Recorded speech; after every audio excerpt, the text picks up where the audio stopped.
I've spent years fighting for patients to have proper health care, timely and accurate diagnoses, and compassionate treatment. I've stood beside them as an advocate, believing that providers can and should do better. But now, the unthinkable has happened to me. As a patient living with bipolar disorder, a patient who has openly shared my struggles with suicidality to help others, I've experienced what no one should ever face: being abandoned by my own provider. I will not let this stand. I will not stay silent while this happens to me or to anyone else. This episode isn't just about my story. It's about exposing a larger issue in our healthcare system: patient abandonment, especially of those who are already vulnerable. And yet, I also know the other side.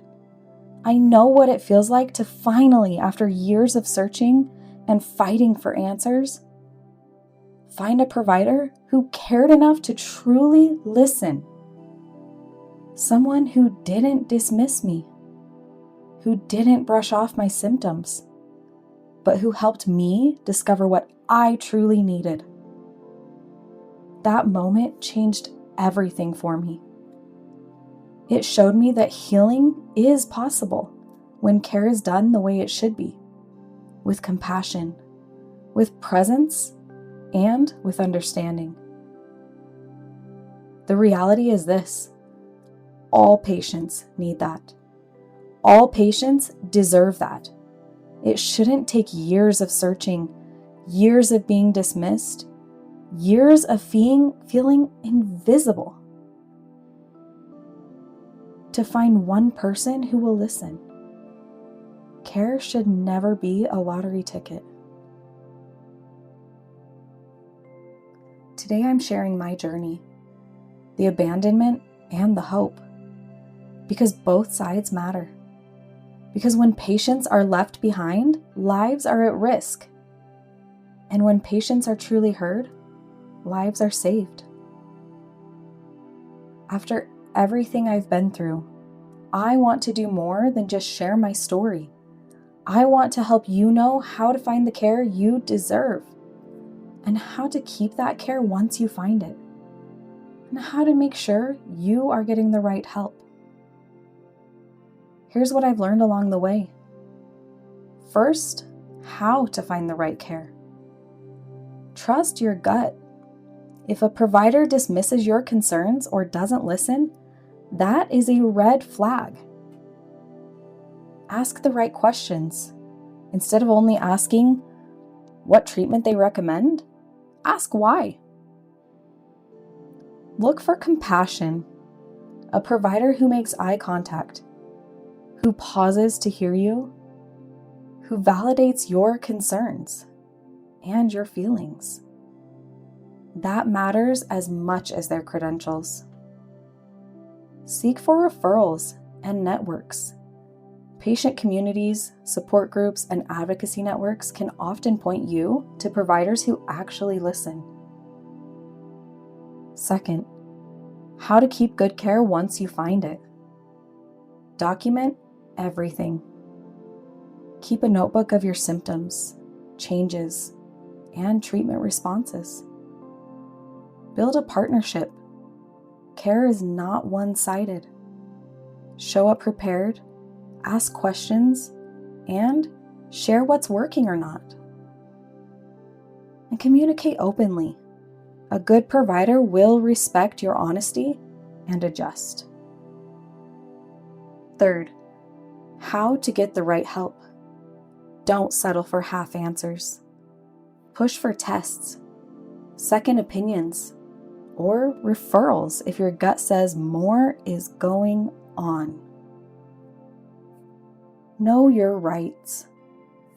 Patients have the right to access their medical records, request continuity of care, and, most of all, not be abandoned. Advocate for yourself. And if you can't, that's okay. Bring someone you trust to appointments. A friend, family member, or patient advocate. And hold on to hope. The process is exhausting, but finding the right provider can change everything. I personally share all of this because I know how heavy it feels to be dismissed or abandoned. But I also know how life-changing it can be to be heard. And you deserve to be heard. You deserve care that is consistent, compassionate, and correct. Don't stop searching. Don't stop fighting for your health. And never forget, you are not alone in this chaos. There is hope, and there is power in speaking out. And most of all, always remember, there is hope in the chaos.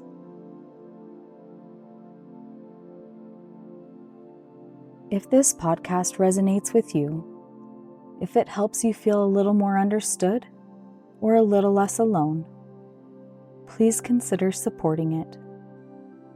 I pour everything into these episodes, my time, my heart, and my truth. And your support truly keeps it going. You can make a one-time donation or become a monthly supporter on Ko-fi. Every dollar helps cover production costs, support future episodes, and allows me to continue creating and showing up with honesty and heart. Here's the link: ko-fi.com/I am hope in the chaos. That is ko-fi.com/I am hope in the chaos.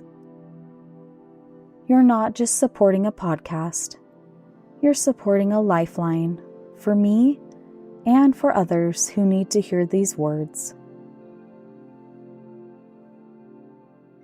I am not a licensed therapist, medical provider, or mental health professional.